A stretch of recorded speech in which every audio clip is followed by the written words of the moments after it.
Hello ಸ್ನೇಹಿತರೆ, ನಮಸ್ಕಾರ. ದಿನಕ್ಕೊಂದು ಹೊಸ ಕತೆಗೆ ನಿಮಗೆ ಸ್ವಾಗತ. ಸ್ನೇಹಿತರೆ, ಇವತ್ತಿನ ಕತೆ ಬಂದ್ಬಿಟ್ಟು ಪ್ರಕೃತಿಯ ರಹಸ್ಯ.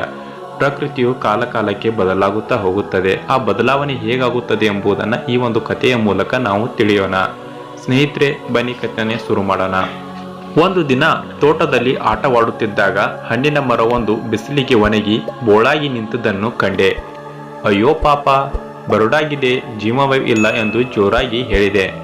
ನನ್ನ ಮಾತನ್ನು ಕೇಳಿಸಿಕೊಂಡ ಆ ಮರವು ನನ್ನ ಒಣಗಿರುವ ಕಾಂಡ, ಬಗ್ಗಿರುವ ಕೊಂಬೆಗಳು, ಉದರಿ ಹೋಗುತ್ತಿರುವ ಹೂಗಳು, ಮೈಮೇಲೆ ಬೂಸ್ಟ್ ಬಂದಿರುವ ನನ್ನನ್ನು ಕಂಡು ನಾನು ಸತ್ತೋಗಿದ್ದೀನಿ ಅಂತ ಯೋಚಿಸುತ್ತಿದೆಯಾ ಅಲ್ಲವೇ ಎಂದಿತು. ಆದರೆ ಮೇಲ್ನೋಟಕ್ಕೆ ಒಣಗಿ ನಿಂತಿರುದ್ದರೂ ನನ್ನ ಕಾಂಡದಲ್ಲಿ, ಬೇರಿನಲ್ಲಿ ಜೀವವಿದೆ.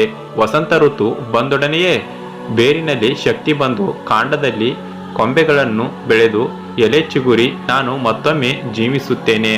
ಆದರೆ ನನ್ನ ಕಾಲ ಕೆಳಗೆ ಇರುವ ನಿರ್ಜೀವಿ ಹುಲ್ಲನ್ನು ಕಂಡರೆ ನನಗೆ ಅಯ್ಯೋ ಎನಿಸುತ್ತಿದೆ ಎಂದಿತು.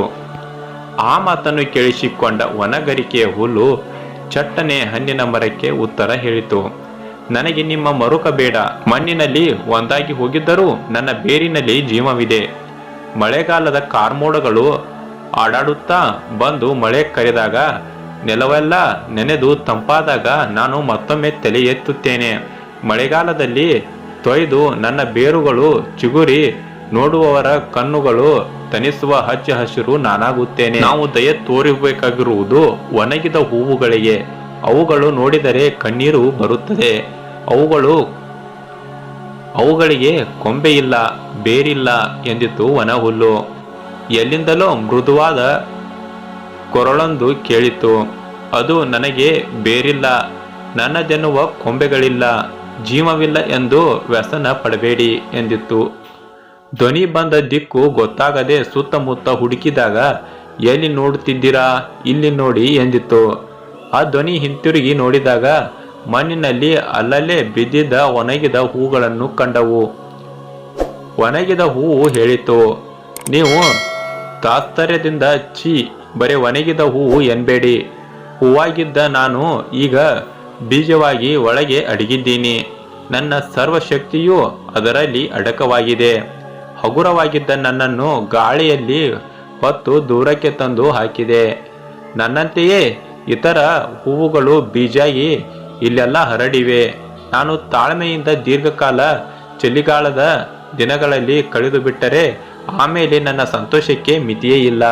ವಸಂತರಾಜನ ಆಗಮನದೊಡನೆ ಈಗ ನಿರ್ಜೀವವಾಗಿ ಕಾಣುವ ನಮ್ಮಲ್ಲಿರುವ ಬೀಜಗಳಲ್ಲಿ ಹೊಸ ಚೈತನ್ಯ ಉಕ್ಕಿ ಹರಿಯುವುದು, ಸಸಿಯಾಗಿ ಬೆಳೆಯುವುದು, ಭೂಮಿಯೆಲ್ಲ ಆವರಿಸಿ ಬಣ್ಣ ಬಣ್ಣದ ಸಾವಿರಾರು ಹೂಗಳಾಗಿ ನೋಡುವವರ ಮನಸ್ಸನ್ನು ನಾವು ಆಕ್ರಮಿಸುತ್ತೇವೆ. ಜೀವಕ್ಕೆ ಸಾವಿಲ್ಲ. ಅದು ಯಾವುದಾದರೂ ಒಂದು ರೂಪದಲ್ಲಿ ಮತ್ತೆ ಮತ್ತೆ ಕಾಣಿಸಿಕೊಳ್ಳುತ್ತದೆ. ದೇವರ ಸೃಷ್ಟಿಗೆ ಅಂತ್ಯವಿಲ್ಲ. ಪ್ರಕೃತಿಯ ರಹಸ್ಯವನ್ನು ಅರಿಯದ ನಿಮ್ಮ ಮೂರ್ಖತನಕ್ಕೆ ನನಗೆ ನಗು ಬರುತ್ತದೆ ಎಂದಿತ್ತು ಒಣಗಿದ ಆ ಹೂವು. ನಾನು ನಾಚಿ ತಲೆ ತಗ್ಗಿಸಿ ದೇವರ ಸೃಷ್ಟಿಗೆ ಅನಂತ ಅನಂತ ನಮಸ್ಕಾರವನ್ನು ಹೇಳಿ ಅಲ್ಲಿಂದ ಹೊರಟು ಹೋದೆ. ಸ್ನೇಹಿತರೆ, ಇವತ್ತಿನ ಕತೆ ಇದಾಗಿತ್ತು.